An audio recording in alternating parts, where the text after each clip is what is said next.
You're listening to the REI Marketing Nerds Podcast, the leading resource for real estate investors who want to dominate their market online. Dan Barrett is the founder of AdWords Nerds, a high-tech digital agency focusing exclusively on helping real estate investors like you get more leads and deals online, outsmart your competition, and live a freer, more awesome life. And now, your host, Dan Barrett.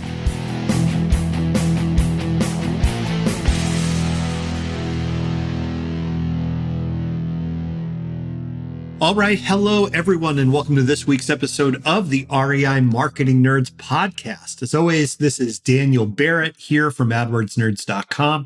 And look, if you need help getting more motivated seller leads and deals online, you know where to go. It's AdWordsNerds.com. Go there, request a call with my team, and we will help you out. So, without any further ado, let me introduce this week's guest because this was one I was really excited about. I am talking this week to Darin Dawson, who's the co-founder and president of BombBomb. That is BombBomb.com. Now, if you don't know BombBomb, they were one of the original sort of personalized video communication software companies. In fact, I have been using BombBomb for a long time. I was a big fan of what they were doing. They were on this kind of personalized video, sort of in a text message or in a video thing way before anyone else. They have done tons of work in the real estate space, specifically working with agents and investors to help them connect on a deeper level, on a more profound level with sellers. Darin is an absolutely fascinating person. He leads all the sales, marketing, customer success,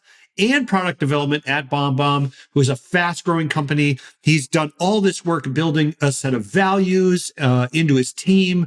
He does charitable work. He's an investor himself. He's just a fascinating person with a wealth of knowledge, and I cannot wait for you to listen to this interview with him. So without any further ado, let's get into my interview with Darin Dawson. All right, this is Daniel Barrett. I'm here with Darin Dawson from BombBomb.com. BombBomb.com. Right, BombBomb.com. Thanks for having me. Amazing. Well, welcome to the show, man. We were just talking about this a little bit before we got started. I'm super excited. I'm a fan of the company. And I have been for a while. So I'm pumped to get into this. So for people who don't know what BombBomb is and aren't familiar, give us kind of like the high level overview of what the software is and what it's supposed to do. And we're a video messaging platform that allows you to create simple messages and deliver them anywhere you're currently delivering a text message. So if you're on email, you can send a video instead. If you're on your phone instead of a text message, you can send a video. Messenger and Facebook, LinkedIn, Outlook, Gmail, anywhere you're currently communicating with text, we allow you to create videos to communicate better, build better relationships, and then track the results. The most important thing, know that they watched it, know your communication was received, and then moreover, give a human experience in that communication. I don't like text. I think we're better face-to-face. I think human beings have value in the way we communicate is not simply black text on a white screen. That the way I'm talking with tone and emotion, and I'm moving my hands. If you're seeing the video, if you see my eyes, this all communicates far more than just text. So I want to enable people to do that in any way, shape, or form so that we can be more human, build better experiences for our customers, build better experiences for our employees and anyone that we're engaging with. Yeah, it's so funny to me. Like I was having this conversation recently. I was talking to my son who's 6. And he was like, who invented emojis? Right. And I was like, I think it's. I want to find that person. Yeah. I was like, I think it's Unicode. Like, I'm not really sure, but we were talking about it. And I was like, emojis are there because texting or email is very hard to read. That's right. Right. It's very easy to project, like Freud would love it, but it's very easy to project your own insecurities into someone's email. You know what I mean? And just be like, I was talking about this with my wife where she was saying, if I send someone a message, like if I say like, hey, let's meet up for 6, at 6 for drinks. And they text me back the thumbs up emoji. She takes that as an insult. That's like a deliberately insulting thing, right? So even that, it doesn't even work, right? So it's like this idea of bringing back that layer of human connection is so critical.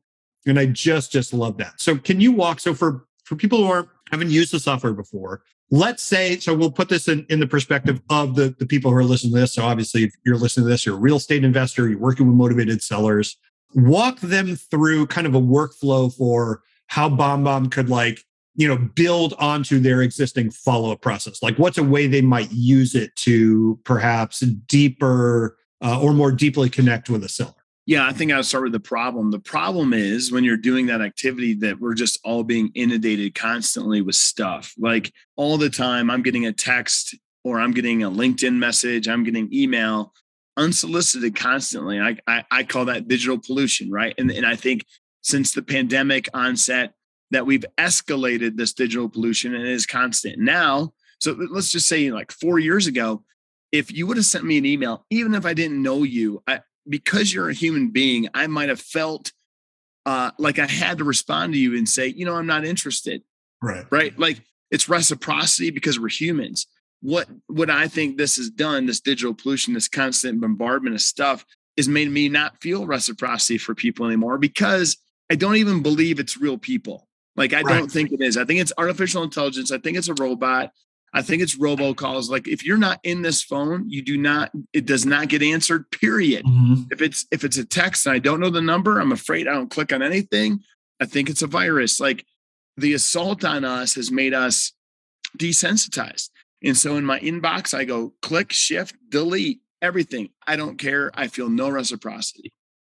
Human beings develop trust through meeting each other, building relationships. So BombBomb, we really focus on these companies, these industries where we believe repeat and referral business is tantamount, is where you get most of your business. Also, where a human being is really necessary in the transaction, and it's a complex transaction. Okay, so we focus in real estate, in mortgage, in financial services, and insurance, taxes, CPAs, lawyers, like all this type of communication is complex, requires a human being, and they rely on repeat and referral business to grow their businesses. So that's kind of the premise of it. But again, back to the problem is I ignore you. I ignore everybody. Right. So if you send a quick video as you're in process with someone, it helps me build trust with you. If you're an investment person, like you're trying to buy a house from me that's not on the market.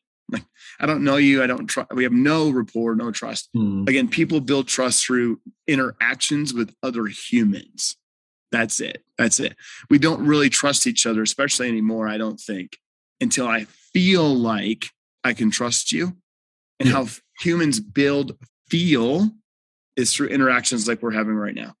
Okay. So when you send a video, hey, Dan, how's it going? My name's Darin. Look, I'm sure you get a lot of this all the time. And maybe this isn't a good time for you to sell that property, but this is what I'm trying to do. It could be a really good thing for you. If you're at a point now that you're ready to move that, just be more human. If you were to type out the email you need to type out, you can't put the emotion out there and the email would be 10 pages long. No one's going to read it anyway. Does that make sense? Yeah. Well, and it proves, this is the thing. So, and like Darin, Darin walks the talk, right? Because when we were setting up this podcast interview, sent me a video via email, right? And I watched it and I was like, okay, great. Like it proves, this kind of getting back to the reciprocity issue that you brought up, but I hadn't quite thought about it that way, but it's really insightful, I think, because part of what the video does is prove that you took time. That's right. And that you gave, 2 cents about my message.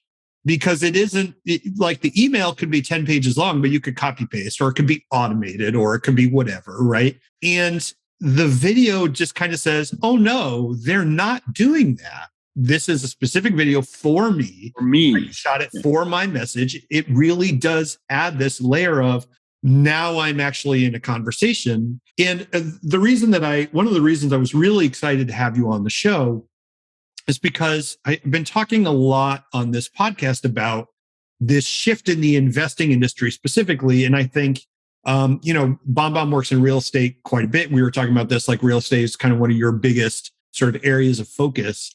And I think that other parts of the real estate industry, realtors, real estate agents, et cetera, have been on this relationship building train for a really long time. And they got it very early and they've been building those relationships. Whereas investors, haven't needed to. Like forever, investors did just, all you had to do as an investor to market was show up with a postcard that says, I want to buy your house for cash. It doesn't even say my name on it. It just says, it's literally just a description of what I do. Right. And that was enough. But now there are so many investors. There are iBuyers coming in that market, right? Big brand first companies, Silicon Valley backed companies, more mom and pop investors than ever before, flat fee realtors. There's so much more competition from every potential angle that it's no longer a question of like, well, should I sell to an investor? What does an investor do? It's a question of why this investor versus that investor.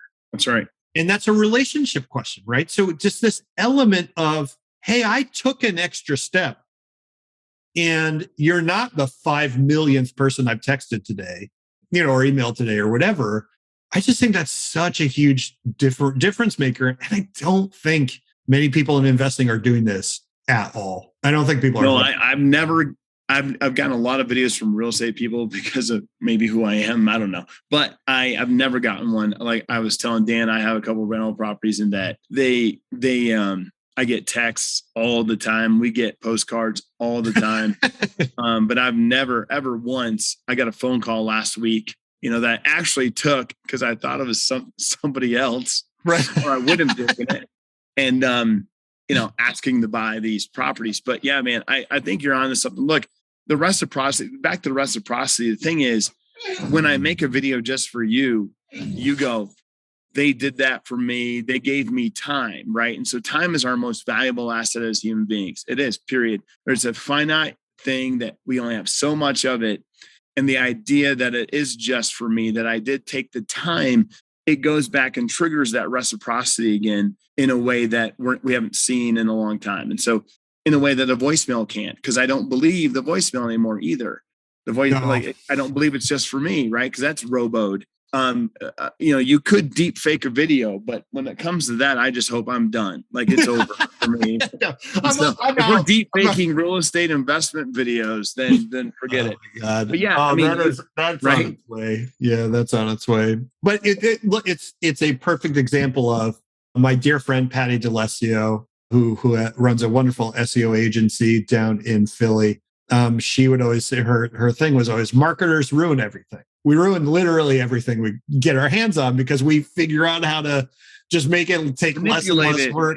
We call it scaling, but some things just you shouldn't scale. Like I've scaled a business in my life, but some things it's about the experience we're providing. And you're so right. I tell people this way. You said I got to choose between this person and this person. And in this market, you're choosing between the agent who wants to sell the house because there's no inventory. Right. So why should I sell it to an investor where I can get multiple offers on this thing or whatever, right? Yeah, I'm going to sell it in cash a day after I put it on the MLS or whatever. Yeah. 100%. So I always like company A, company B comes to your house. They are a landscaper. They're whatever it might be. It doesn't really matter, but their service offering is predominantly the same. Mm-hmm. Like if you had to choose, Dan, between company A and company B, and they had the same service for the same money, and overall things were pretty much, it's indiscriminate. You couldn't decide. How do you decide in that case? Mm-hmm. You typically decide because you like company A or company A better than you like the other one. It's the only way you can. And the only way you can do that is through human interaction. Like if one just shipped you a bid on your proposal without ever meeting you, and the other one came out and you talked to him for 5 minutes and you had any kind of personal interaction about your family or whatever it is, you're going to pick them. You're going to 99% of the time, even sometimes if the price is higher, you're going to pick them. Yeah. So I'm just like, we do a lot of research on this psychology and the interpersonal relationships of people. That's what video is about, more than just another way. It's not a magic trick. It's not just another, arrow in the quiver, so to speak, for marketing. It's deeply connected to who we are as people. That's why our book is called Human-Centered Communication, because we are not being human-centered in our communication right now. We're being dehumanizing, I think, in a lot of ways that we communicate. So I don't want to go too much on that. No. I can talk about that for a long time. I won't go. Okay. Well, geez, you got a lot of opinions about this whole video thing, Darin. Who would have guessed? No, I know. I'm pretty motivated on the topic. Well, literally, I think this is something that I think real estate investing as an industry really needs to hear. We really need to hear it, because I think as an industry, we are slowly getting our lunch eaten by these big companies that they are going to outcompete on marketing spend, and they're going to outcompete on offers because they don't care if they lose money for the first 30 years or whatever. And so you have to compete on human connection. And it's like, I'm a technical marketer, right? Google Ads is where I made, my bones, still what I love the best. And that is it's a technical marketing platform. But the clients that we have at AdWords Nerds that are the most successful, time and again, when you talk to them about it, they're just like, I just know how to talk to people. It's like what it comes down to. Sure. Right? They just care. They make a good first impression. So I'm curious, because you've been doing this with so many different people. I'm curious if you see some kind of patterns or sort of best practices in terms of when you are making video in order to connect with people. We talked a little bit before we started recording on, it's not necessarily that you got to have the fancy background and you got to have like the perfect lighting and you got to have like the right microphone. I think this sort of prevents people from getting started because they think it's like, well, I don't know how to do a green screen, or I don't know what they think, right? So what are the things that like separate the videos that do really well, or the people that do videos really well, from videos that perhaps don't make a connection with people? Is there some kind of like best practice there or good practice there? Yeah. So we have a saying in our marketing department that be of value and abundance will follow. Be of value and abundance will follow. The big mistake, no matter what the communication is, I'd argue, even if it's not a video, that most of the time the communication we're sending is about us and not about them. Right. And this is a huge tip, because if you change this up in what you're doing, you'll change your outcome, right? So how am I being of value to this person? Or is this about me and what I want? Yeah. I want to buy your house so I can because I'm an investor. I don't like that. That doesn't feel good to me at all. Like, you're rich and I'm not. You know what I mean? We put these things out there. But how do I help them understand more about the right time to sell and not about a quick transaction? How do you play the long game a little bit and help them to know what's going on in the market, why it might be a better time to sell, or maybe why they should hold on to it? So the best thing, I was in a great story. My realtor, Ed Bear, great guy here in Colorado Springs. Yeah. I thought about selling my rental property 2 years ago. One of them, he goes, "You shouldn't sell this. That's the worst idea." That's why he's a great friend of mine, because he did what was right for me. He told me what was right for me, not what was right for him. Yeah. For him, it's like he would have had that house sold in a day, gone like to an investor, whatever, they would have bought it. And, but that wasn't best for me. How do we deliver communication that has the recipient in mind? That's the best video. That's the best email. That's the best postcard. It has the recipient's outcomes in mind, not ours. That's the main tenet of human-centered communication.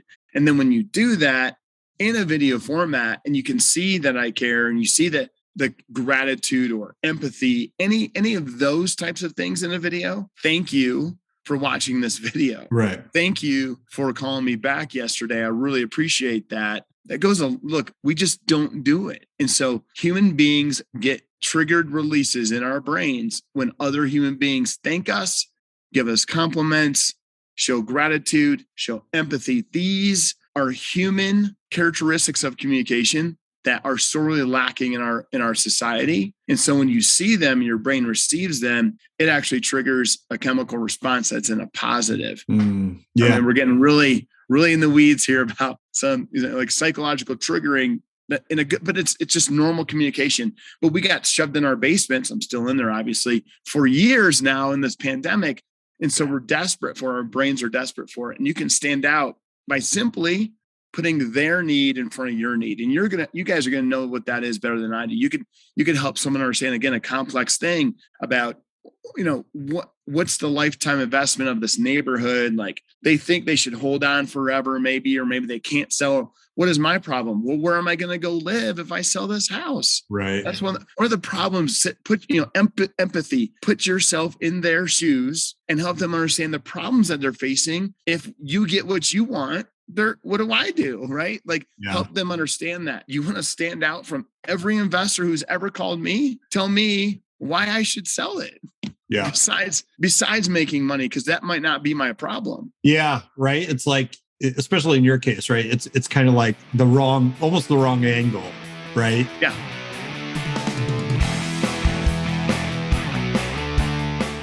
Want to find motivated seller leads online, but don't know where to start? Download our free Motivated Seller Keyword Report today.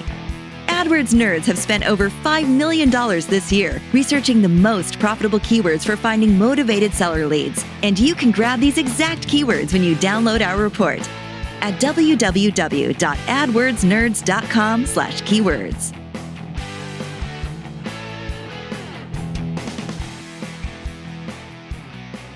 I love that, one of the things you said, it really stood out to me because, you were talking about, sort of a value you have in your business where you say, there'll be a value and abundance will follow. Talking about doing what's in that other person's best interest. Similarly, at AdWords, we've been doing this kind of values work. We've been really trying to define the values that we have. And one of our longest standing ones is very similar. We call it like, we say like, we are holders of a fiduciary standard. So it's like the ideal is you are doing what is in the client's best interest, including when that is not in our best interest, right? It's our goal to grow the client's funds. And if that means like, hey, you should get out of Google ads or whatever, then we're going to say that, right? That's the value we hold.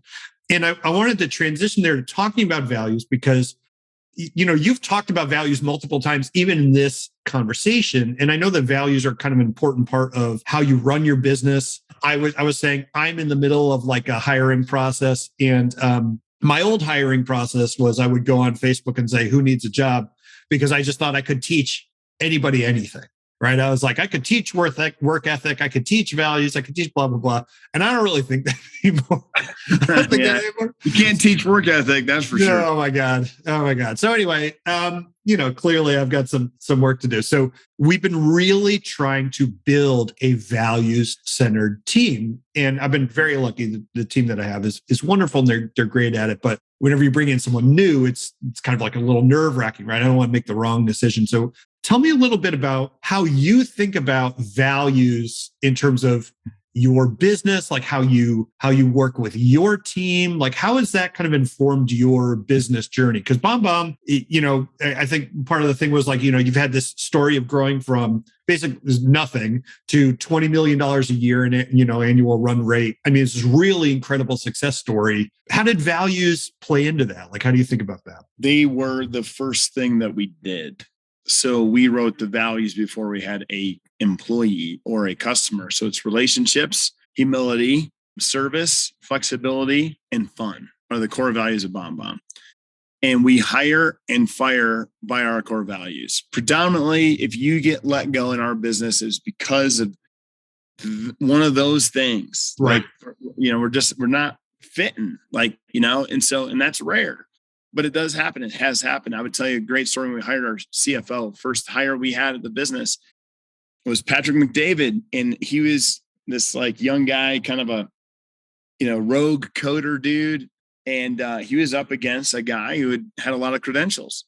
He showed up in a suit. The other guy did. Patrick showed up in like flip-flops and shorts. The first question that we asked, because we had these core values on our website, and we had sent them ahead of time to the two candidates. And we asked Patrick, we asked the first gentleman what he thought of the core values. And he didn't even know what they were, didn't care. He's like, whatever, guys. That was like very dismissive. Right. Asked Patrick, he's like, that's why I took this interview. I thought that was so cool that you guys had. So again, we hired Patrick. Yeah. If he had the worst credentials over the other guy, and he did, he was less credentialed. But we want to care about people. Relationships matter. Human beings matter. Humility matters, knowing that you don't know everything and that you need to be open to learning. Fun matters to us. Flexibility. We're doing a startup. You got to change on a dime and roll with it, right? Like service to our community, service to each other. These were the tenets that then we just, and people came to the business because of them. They still do. Moreover, like most people say, man, I saw your core values, humility. I've never seen a business have the core value of humility before. Right. I'm like, yeah, well, this is what this means to us. We kind of define what we mean by humility in service and gratitude in relationships. So relationships is number one, and it's core to also what our product does. We feel builds better human relationships. So, it's a big deal to us. It's central to who we are, and then we try and live that out. I mean, our big, hairy, audacious goal is to rehumanize the planet. And that has to do with like dehumanize peoples in different countries in our own backyard. We humanize the planet through our software and the communication that we offer, but we give back to our communities in our country and our world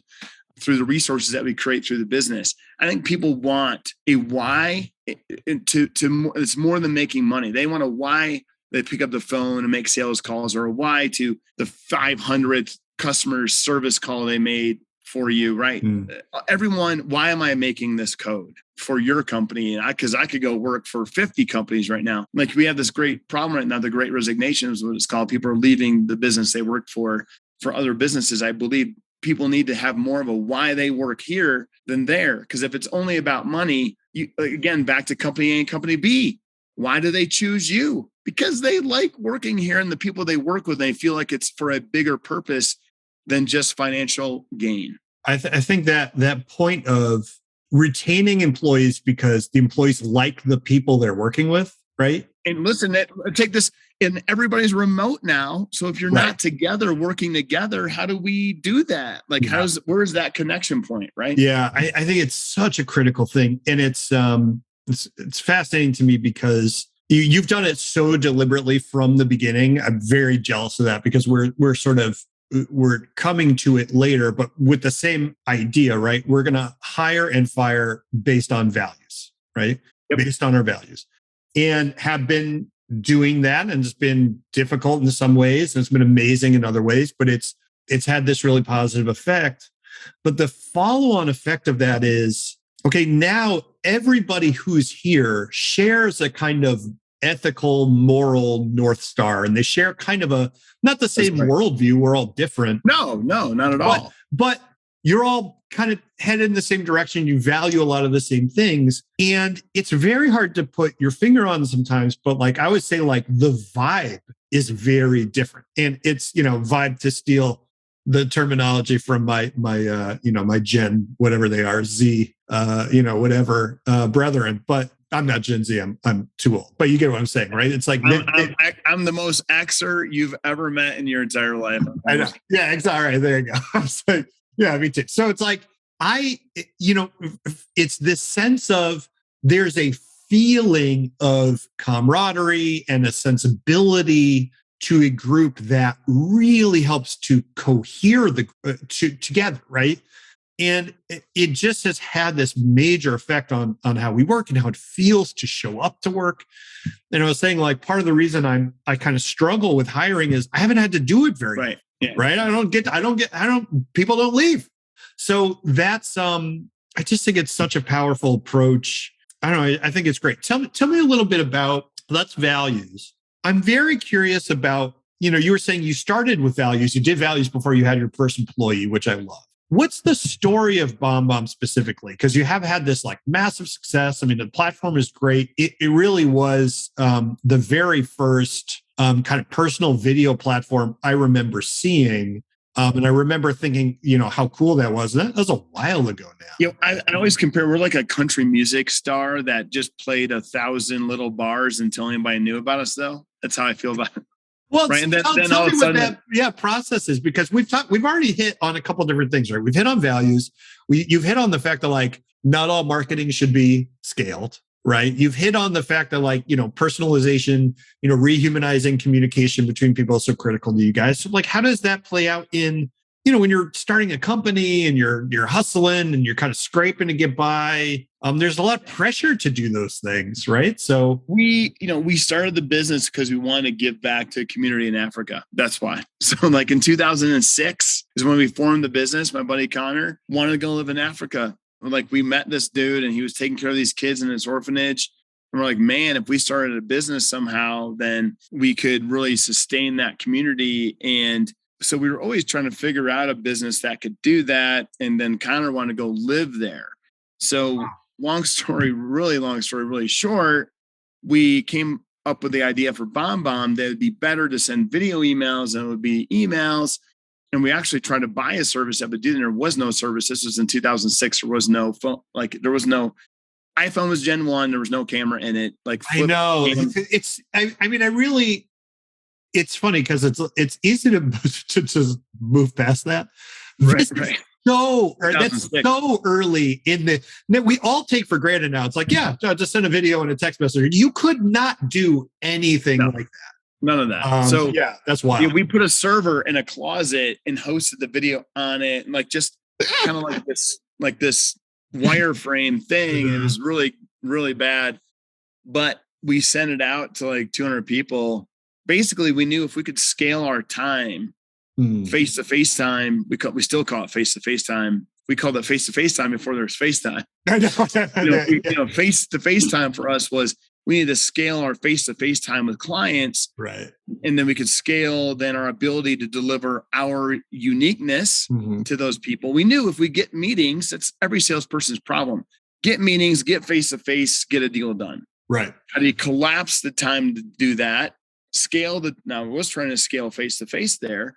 And so we sent one video to 100 people. Hey, how's it going? We got this thing going on. It was very evergreen in its approach. So I didn't say your name in that video, but everybody loved it. But they loved that. They wanted to do that. What we had done, we're like, oh my gosh, this is the product. This would be great. We could build this business and then you could move to Africa. Yeah. That was going to be the deal. If we could if this business could create $5,000 a month, you could move to Africa. That's what we were trying to do. Yeah. I love that. That's so cool. We quickly realized that this was much larger than that.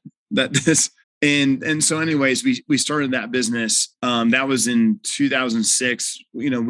I quit my day job in 2011. It took us 2 years to get 500 customers. I remember that. Like, I had twins at the time. It was brutal. But wow, when you ask about what keeps you going, it was the community in Africa, because that's what we wanted to do. Like, the business was always a means to an end to what the greater thing was. And that was before it was cool. Can I just say that? Like, now I feel like companies attached to these things, but that's just who we are as humans today. Then 10, 11 years removed from that, we still are doing it. Now that community, we have another community that's tied to that one. We got a K through 12 school. We got a tractor, and then we got tilapia farms, woodworking shop. We're making like that community is 50% self-sustaining in Africa, and it's taking kids off the streets.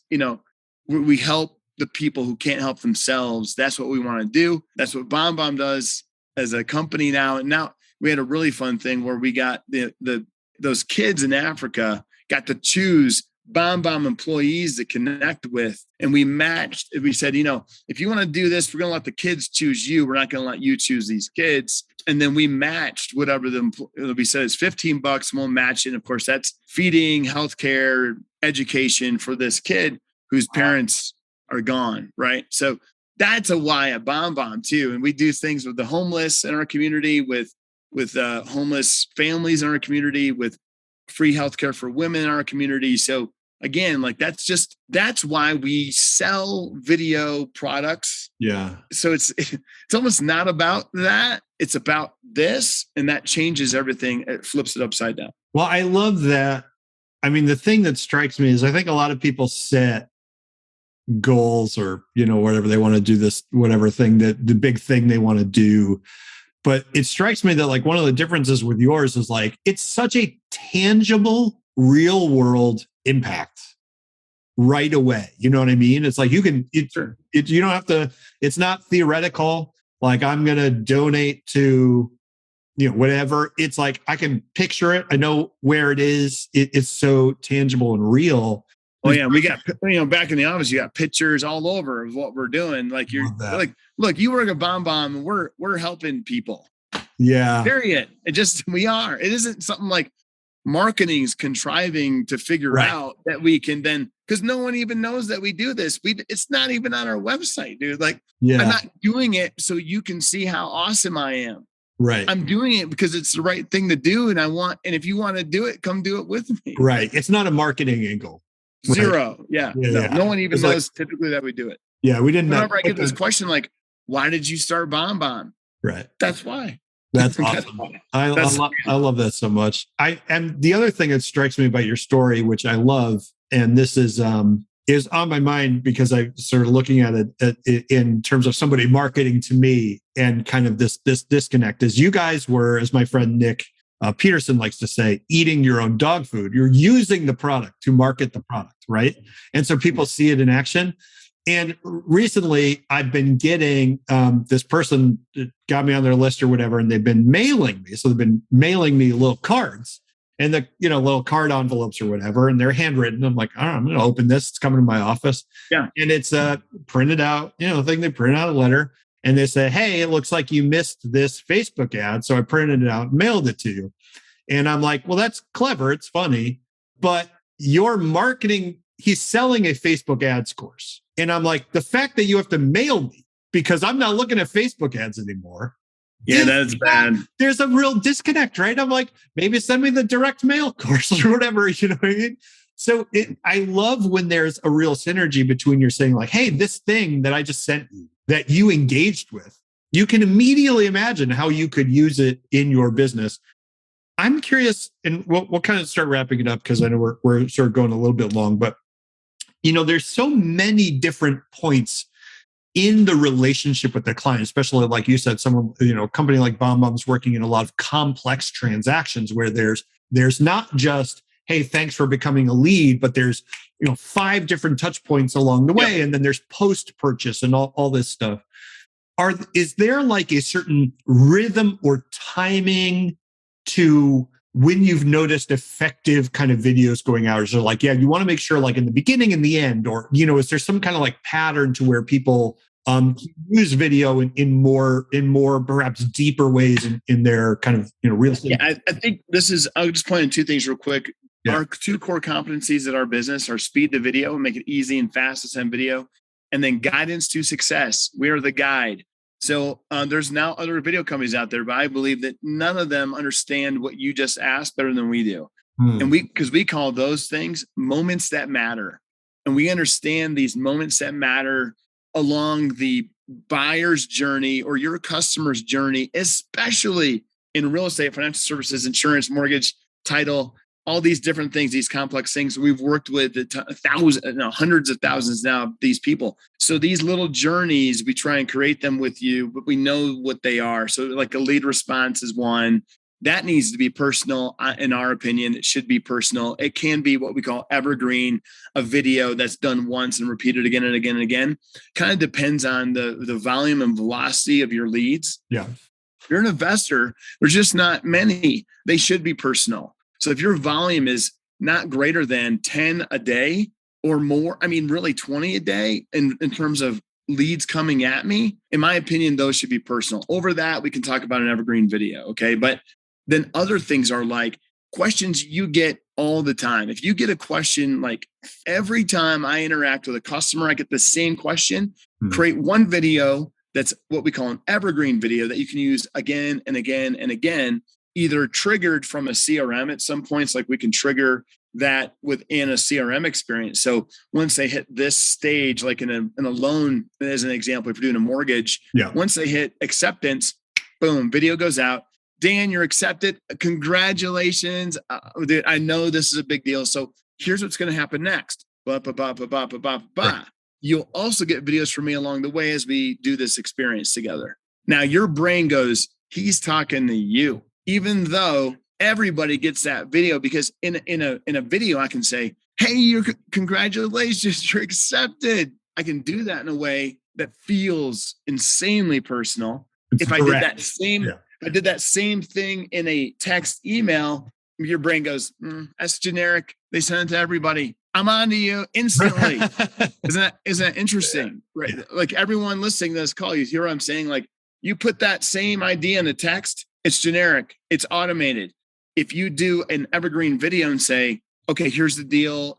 It didn't appraise for what we needed it to. So here's what we're going to do next. Boom, boom, boom, boom. Mm-hmm. I use tone. I slow down there because it's bad news. But now I don't have to have that phone call with you. Right. I can send that video and then have the phone call, and the phone call goes a lot easier. I'm saving you time. I'm building a better customer experience for you than my competitors will. Mm-hmm. Okay. This is why you're going to refer me in the future, because the way I made you feel through this transaction, I'm hitting back all of the things that we talked about. Right. Feel, trust, empathy, building relationships so you can be referred and build a bigger business. Yeah. And that's who we help the most. And it strikes me as such a powerful channel and a medium for setting expectations. So I think one of the best ways to build trust, right, is to tell someone what's going to happen before it happens, and then have it happen. And you're like, remember how I told you all that stuff was going to happen, right? So it's such a powerful way to do that. One of the reasons I was excited to do this call was I used to do a lot of video, a little personalized video, and then sort of things happened in the business and I had to jump into a lot of client work and I fell off it. And I view it as a real bad habit on my part. It's just such a powerful relationship builder when you do it. I'm going to get back into doing it. If you are listening to this, you should go to BombBomb.com and sign up for it. Now, for people that want to know more about you, Darin, you've got a book out. There's so much stuff going on. BombBomb.com. So BOMB.com is the software. Right. Where else can people follow up with you? Is there a best place to follow you, or do you want people to check out the book? We'll put all these links in the show notes. Yeah. I think LinkedIn's the easiest place to find me. I'm not a huge social media person. It might surprise you. Maybe not. I think there's other issues going on there, but I'm on LinkedIn. Yeah. If you friend me, I will follow you back. But I always just say, just send a personal message. It doesn't have to be a video. But when you connect with someone, it just says, send a message. Send me a message. Because if you just blindly, I just say no, because I don't know. Let's build relationships. I'm really into that, if you can't tell. But yeah, the book was written by Ethan Butte and Steve Passanelli, our chief evangelist and our CMO. They wrote 2 books. First one's called Rehumanize Your Business. The second one is Human-Centered Communication. BombBomb.com/book. You can find both of those, or on Amazon, of course. I would really highly, if you like anything remotely about what I've been talking about, you might like reading that book. It did hit Wall Street Journal bestselling book. So it's really popular. I think we're on to something around, especially coming off the pandemic, that we need to change some of this again. We need to pivot here, folks. If you're blasting away, just banging away and not getting the results you want, I'm going to tell you, that ain't going to get better. That is not going to get better. That is going to get worse. So if you think it's bad now, keep doing it. Keep burning cash on that stuff. So, or maybe think about how you can build better relationships, increase referral business again, get back to these tenets of human communication that we got to get back to that. But I'm pretty passionate about it. Well, I love it. And I just want to say thank you for coming on and sharing that message with the audience. I think, look, you can look at it purely mercenary sort of worldview. Doing this kind of follow-up is going to increase the ROI of every single type of marketing you do. So if you want to just grow your revenue there, and by the way, in the process, making the world a kinder, gentler place. I don't know about you, but I would rather get a video that's personalized than an anonymous text message or whatever. So Darin, thank you so much. I cannot tell you how much I was looking forward to this, and you really delivered. Thanks, Dan. It was fun. It was good. Yeah, my pleasure, man. Thanks for coming on. Appreciate you. Okay. As always, you can go over to adwordsnerds.com/blog or /podcast or /whatever to get all sorts of free information, the show notes for this episode and more. And we also have a free Facebook group, which you can get to at adwordsnerds.com/group. Go there, request to join. We would love to have you. As always, I just want to take a moment to say thank you for listening to this podcast. It really means a lot to me. And I hope you will be back next week. Until then, this is Daniel Barrett signing off. Cheers.